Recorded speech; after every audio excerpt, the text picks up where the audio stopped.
Bonjour, nous poursuivons notre temps de fête après le temps pascal. Après la fête de la Sainte Trinité, dimanche dernier, nous fêtons ce dimanche le Saint-Sacrement, c'est-à-dire le corps et le sang du Christ. Ce don de Jésus, nous allons en fait en retrouver la source dans un passage du livre du Deutéronome. Ce mot grec veut dire la deuxième loi. Le Deutéronome, c'est en fait le quatrième livre qui raconte la mission de Moïse et comment le peuple hébreu a quitté l'esclavage en Égypte.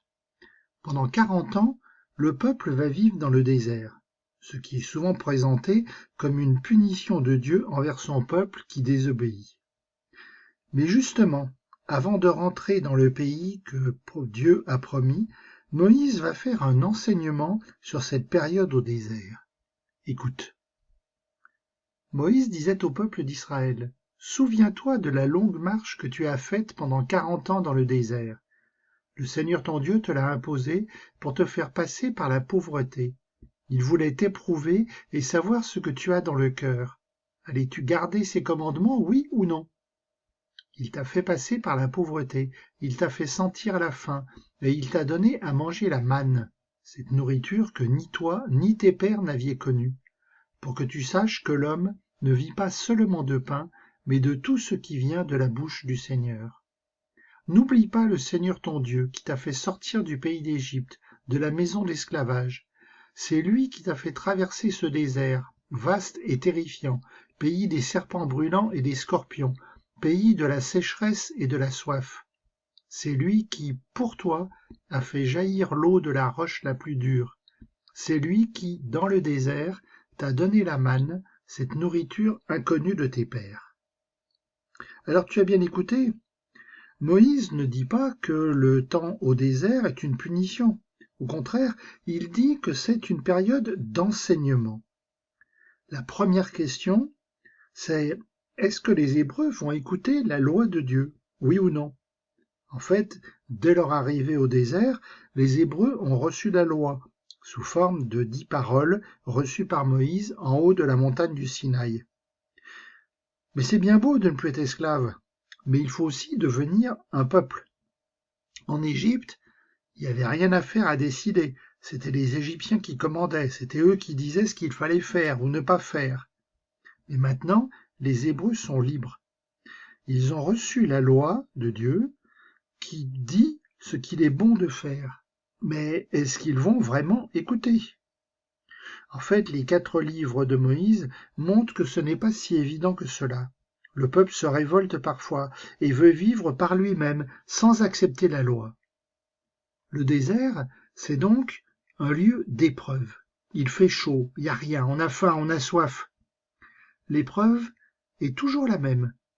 Est-ce que le peuple va faire confiance à Dieu? Est-ce qu'il va continuer à écouter, malgré la faim, malgré la soif? Histoire de ne pas oublier ce qui s'est passé, Moïse rappelle alors ce qu'a fait Dieu pour son peuple. D'abord, c'est un Dieu qui libère. C'est lui qui a permis au peuple de sortir d'Égypte. C'est lui qui, dans le désert, donne l'eau. C'est lui qui, dans le désert, donne la nourriture, cette sorte de rosée dont on ne sait pas trop de quoi il s'agit, et que les Hébreux ont appelé manou, ce qui, en hébreu, veut dire « qu'est-ce que ça signifie ?» La manne. Dieu a donc donné à son peuple ce qu'il fallait pour vivre. Et Moïse rappelle enfin que la nourriture, ce n'est pas que la nourriture pour le corps. L'homme a aussi besoin de nourriture pour son esprit. Et cette nourriture, c'est la parole de Dieu elle-même. Alors tu vas me dire, quel rapport avec nous? Nous, on vit pas au désert. Bah oui, nous sommes d'accord. Mais si tu réfléchis, ce que Dieu a fait pour ton peuple, c'est ce que nos parents font pour nous.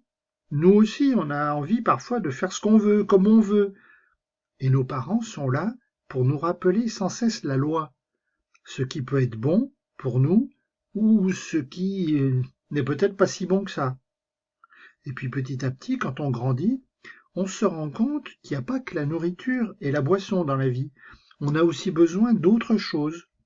Et ces autres choses, eh bien c'est déjà s'ancrer, écouter la parole de Dieu. Un Dieu qui veut notre bonheur. Et c'est justement ce que Jésus est venu pour nous dire avec force, en donnant sa vie, en donnant son corps et son sang que nous fêtons ce dimanche. Jésus, tu es parole vivante du Père. En toi je trouve la lumière qui guide mes pas. Apprends-moi à t'écouter chaque jour dans les Écritures, à me laisser interpeller par ta voix. Que ta parole soit nourriture dans la fatigue, espérance et force dans l'obscurité. Que ta parole me rappelle que nous sommes tous des fils et des frères, des disciples et des missionnaires de ton royaume. Que ta parole me pousse du fond du cœur à aller à la rencontre des autres, à servir les plus vulnérables, à pardonner, à construire des ponts.